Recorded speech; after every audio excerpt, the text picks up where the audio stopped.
Um dado, gente, chama a atenção. De acordo com o CENIPA, 2024 foi o ano com o maior número de acidentes e mortos desde 2015.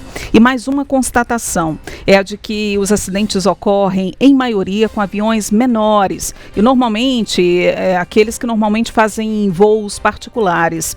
E a gente preparou, inclusive, uma tela para você que traz os detalhes a respeito desses números. Mas antes de chamar a tela, eu queria que o pessoal voltasse às imagens desse acidente que ocorreu em São Paulo, porque as imagens são muito fortes e elas mostram exatamente o momento em que a aeronave se choca no solo.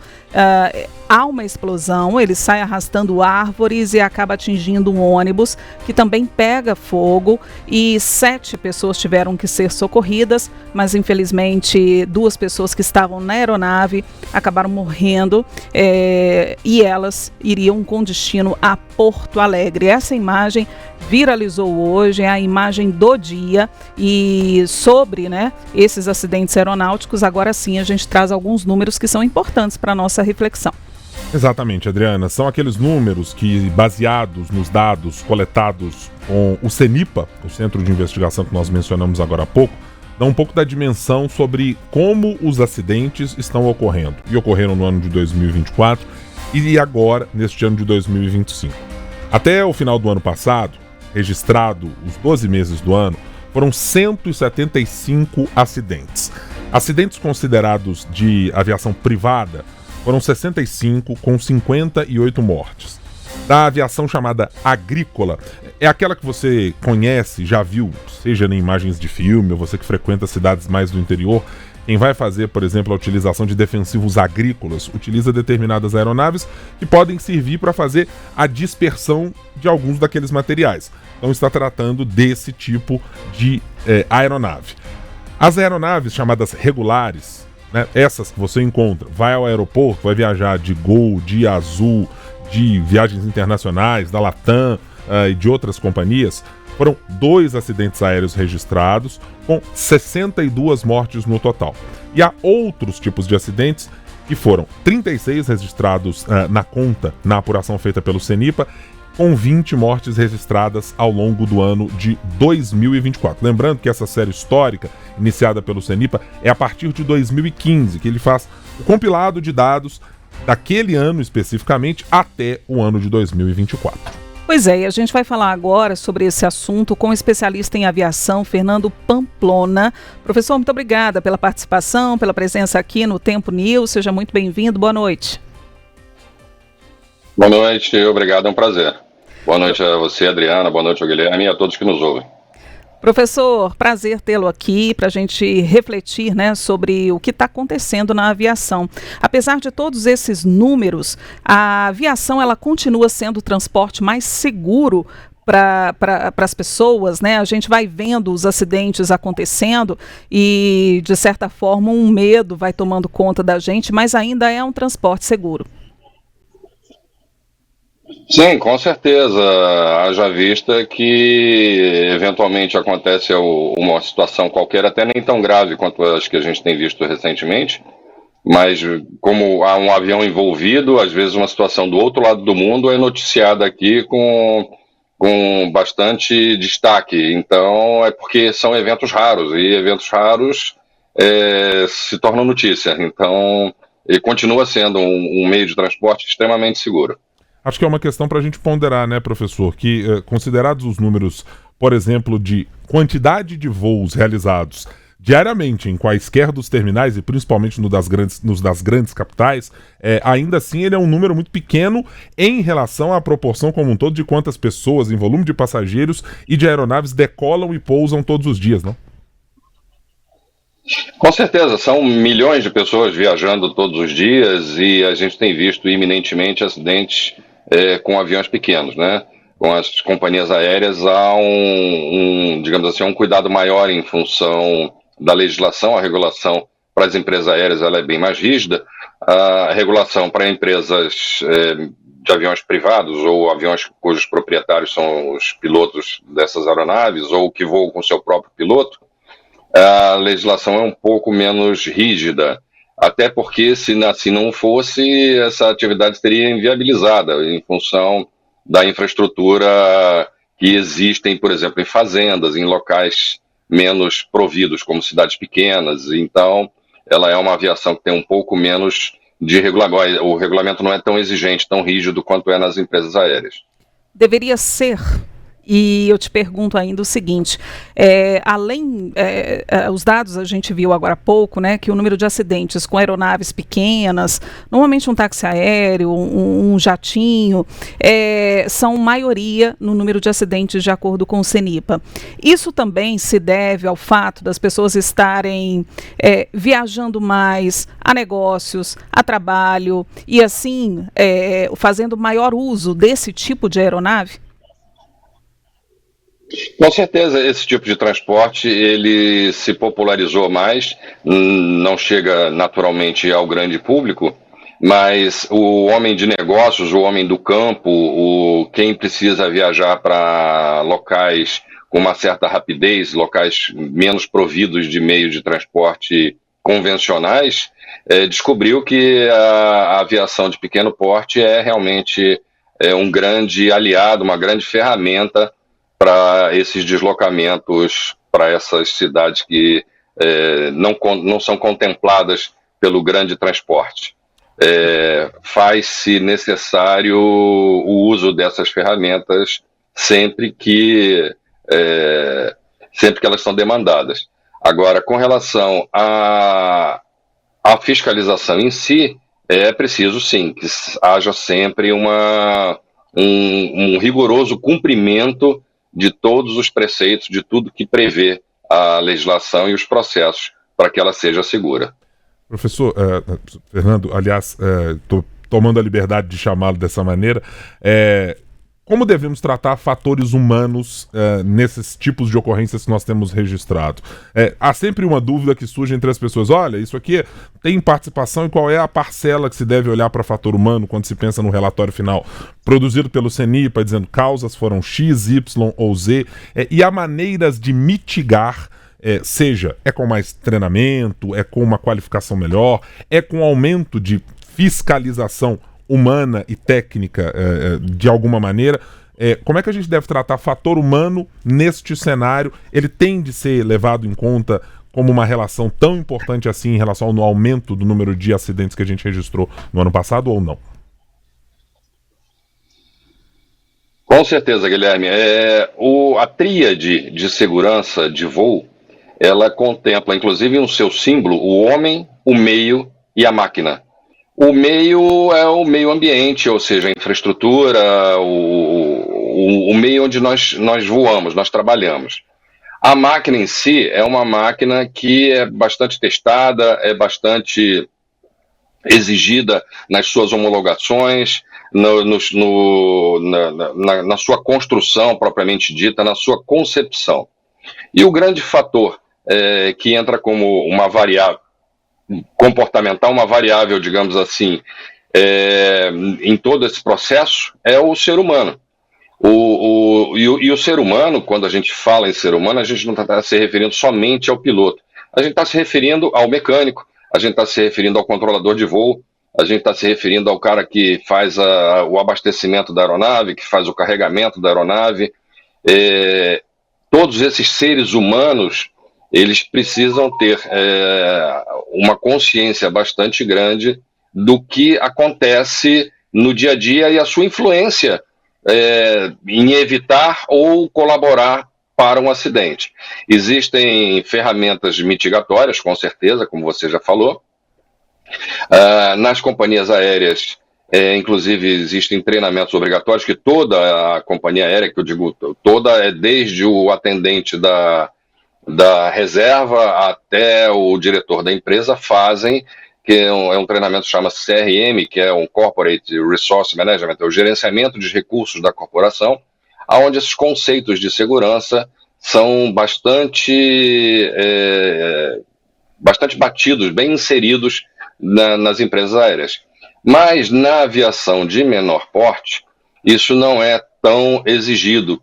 E principalmente na aviação bem pequena. A aviação bem pequena é aquela onde o piloto é o próprio proprietário da aeronave, ou ele é um piloto familiar, digamos assim. Ele trabalha para, no caso de hoje, por exemplo, um advogado que tem uma empresa, uma firma de advogados, e ele trabalha ali naquela empresa. Então, com isso, eu não estou dizendo que ele não fosse bem treinado, eu não estou dizendo que ele não fosse bem doutrinado. O que eu estou dizendo é que, às vezes, esse braço de consciência em termos de segurança, ele é um pouco prejudicado em função muito da proximidade desse piloto com o dono da aeronave, que muitas vezes, e aqui eu não estou sendo leviano, muitas vezes acontece de haver uma certa pressão em cima do piloto, de eu preciso ir, eu preciso fazer o negócio, nós precisamos decolar, eu já posei aqui com esse avião, por que você não vai, o que está acontecendo? E aí, às vezes, o piloto, eu não estou dizendo que tenha sido esse o caso de hoje, não me parece que tenha sido, mas muitos desses acidentes ocorrem em função ou de pressões externas exercidas sobre o piloto, ou a imposição de pressão. Ou seja, o piloto mesmo se sente na obrigação de cumprir aquela missão, de chegar, de fazer, eu posso, eu consigo, eu vou chegar lá.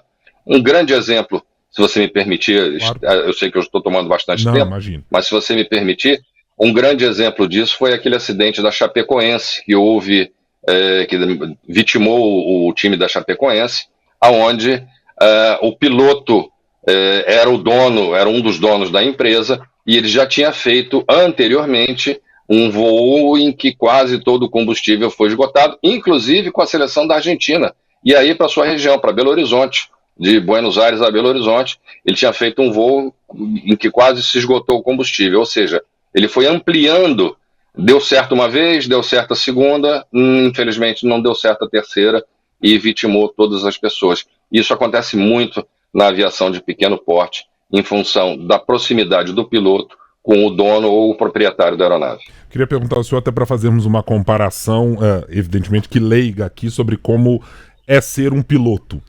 No caso de um motorista, de um condutor que tira lá a sua carteira A ou B, se ele comete uma determinada infração, há uma gradação de punições até que ele perca, por exemplo, a sua autorização. Em alguns casos, ele vai para programas de reciclagem, né? Chega um determinado momento, olha, você vai revisar as técnicas ou aquela regra que você descumpriu eventualmente, antes de ter a sua permissão para dirigir, seu direito de dirigir cassado. Na aviação tem algo semelhante? Como é que isso funciona, Fernando? Tem. Mas eu diria a você que, fazendo essa analogia que você fez, o piloto ele vai sofrer a reciclagem dele, independente dele ter feito alguma coisa de errado ou não. A nossa carteira de motorista, vamos colocar dessa forma, né, a nossa permissão de pilotagem, ela é válida por 1 ano somente. E todos os anos nós somos submetidos a exames teóricos, a exames práticos de voo, há um exame de saúde que é bastante rigoroso, e esses exames todos é que vão determinar a manutenção da nossa proficiência para o ano seguinte. Nas empresas aéreas, esse período, inclusive, é até menor. Esse período é de 6 meses, a gente volta para dentro do simulador, eu sou instrutor de uma empresa aérea, sou instrutor de simulador de uma empresa aérea, e a gente volta para o simulador a cada 6 meses para fazer 2 ou 3 sessões de simulador. Essas sessões de simulador abrangem manobras que não podem ser feitas no avião. Treinamentos de perda de motor na decolagem, exatamente como aconteceu hoje, treinamentos de problemas hidráulicos, enfim, todo tipo de problema mais sério que não pode ser treinado naturalmente no avião pelo risco envolvido, são feitas no simulador.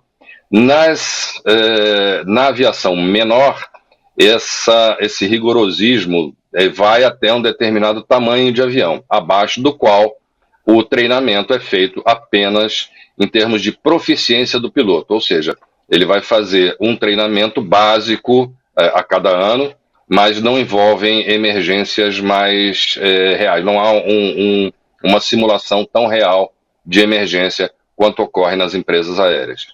Professor, eu sei que as causas, né, o acidente ele vai ser investigado pelo CENIPA, o relatório vai sair daqui a um tempo, mas vendo as imagens, elas chamam muita atenção e nos chocam, porque em plena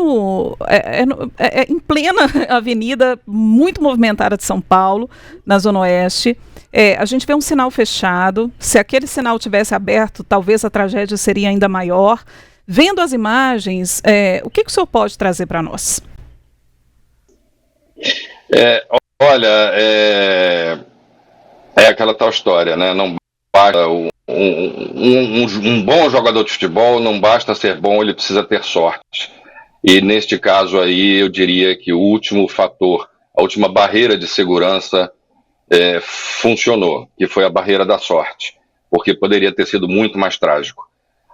São Paulo é uma cidade que é um paliteiro, né? É uma cidade extremamente movimentada. Neste horário especificamente, é um horário em que há muita gente na rua saindo para trabalhar, os coletivos estão lotados, os veículos estão cheios, e poderia ter sido realmente poderia ter vitimado uma quantidade enorme de pessoas se não fosse a mão divina para fechar aquele sinal naquele momento em que aconteceu o acidente.